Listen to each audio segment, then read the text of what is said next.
There are very few people in the world who would be recognized in any corner of the globe. With me today is one such person. He is the world's greatest soccer player that ever lived. His name is Pele, and we're delighted to be to have you on the show today. Thank you, Miguel. I think it's very important. You have friends all over the world. Wherever you go, when you participate in events like soccer, because soccer playing all over the world, then you met people, you know new philosophy of life, and this I think is very important. Well, you are the most photographed, the most interviewed, the most recognized person throughout the world. Do you get tired of that after a while? I mean, too many interviews, so many photographers shooting your pictures, so many people asking for autographs. After a while, does it wear you out? No, I feel comfortable in that. You know, of course, it's nice when you know the people recognize what you're doing. The people like you. That's very nice. But it's a very big responsibility because a lot of kids all over the world, they follow you. You need to be an example for them, and then the life is that. You know, you have to maintain a certain image. Because everybody can make a normal mistake, you know, because we are a normal person. But when you are recognized like that, you cannot make some mistakes. Then it becomes difficult. Let me see if I can pronounce this right. Your name is Edson Arantes do Nascimento. Perfect. Now, where does the name Pele come from? We used to say in Brazil, my name was Edson Arantes do Nascimento, because now everybody recognize only Pele. If you say Edson in some place, nobody knows who is. But I used to say, for Edson, it's more difficult because Edson have to care Pele, because Edson born first, you know, where Edson is the responsible for the Pele. Because when I was around 9 years old, a little boy in the street, he called me Pele. What does Pele mean? For me, that time was angry, you know, because I got mad with him. I said, hey, my name is Edson. How you call Pele? What mean Pele? Everybody started to laugh. I don't know if it was a joking or something who I did wrong or some pronunciation wrong. Nobody knows until now why. What it means. Yeah, I just remember a fight with him. I was in the school. I got 3 days suspended because he called Pele. I said, hey, my name is Edson. This ugly name I don't like. Then now I have to accept. So you stuck with it, though? Yeah, I think because I fight with the boy. You know, I was young. I fight with. Then everybody started to call Pele. They picked on you from that point. But now I like because it's easy name to pronounce. Right, it's a lot easier to recognize, I guess, throughout the world, and perhaps you've benefited from such a short name. No doubt. I think something only God can explain what happened, because the name is a very easy to say. Everybody recognize. This is to me, it's fantastic. But until now, I don't know why. And because they started to call Pele. Let me take you back a few years to your childhood. Your father was a soccer player, a professional soccer player. Yes. Did he push you? Did he train you? How influential was he in you becoming a soccer player? No, in Brazil, you know, outside from the United States, soccer is the main sport. Every kid went to play soccer because we didn't have so many modality. Other sports. Other sport like here, baseball, basketball, and American football. Then there, you must play soccer.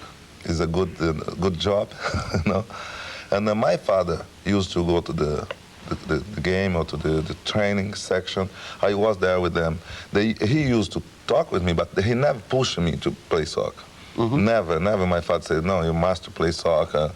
And my mother, but you were playing since you were a tiny little kid. Yeah, right? In Brazil, you start 7 years old, 6 in the street.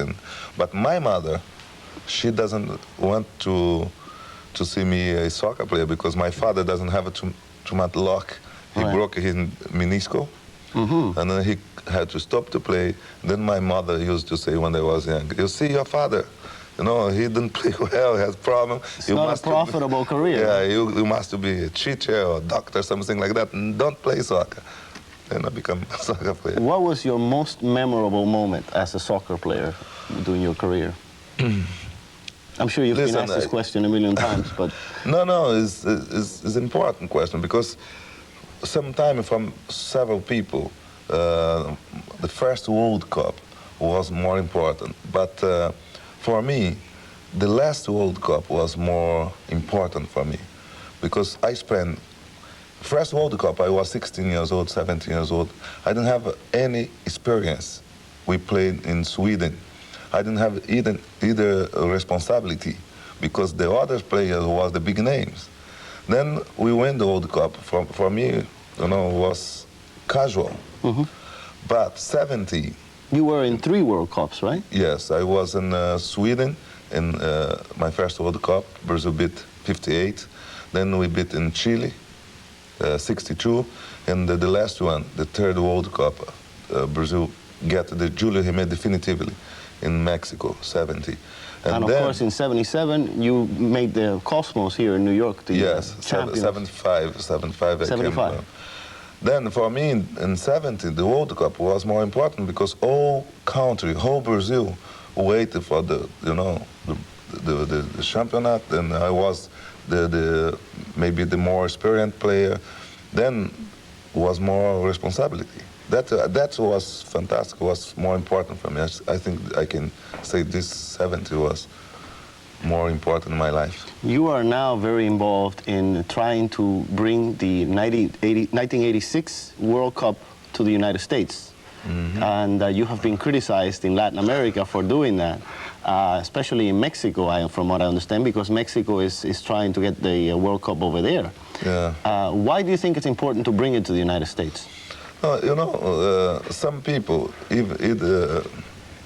those people who criticize me, the newspaper, they write a lot of things.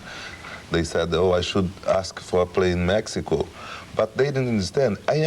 I have nothing against Mexico. I love Mexico. I have a friend there. They support us tremendously in the 70s.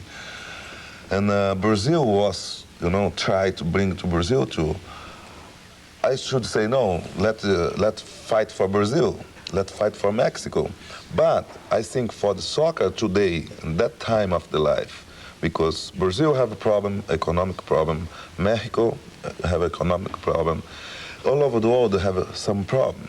And the United States, soccer grow now, it starts to become important.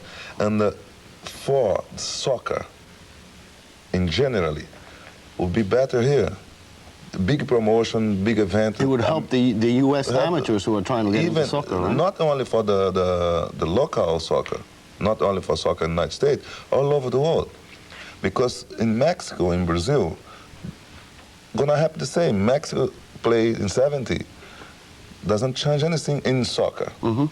I think here will be important, but people doesn't understand that. Well, I understand They think I am against Mexico. I am not against Mexico, against Brazil, nothing. I am, I think those of us who are Hispanics who live in this country, who are fans of soccer, would like to see it in this country. So we're behind you and we're supporting you. So we wish you good luck. And our time has run out here, but...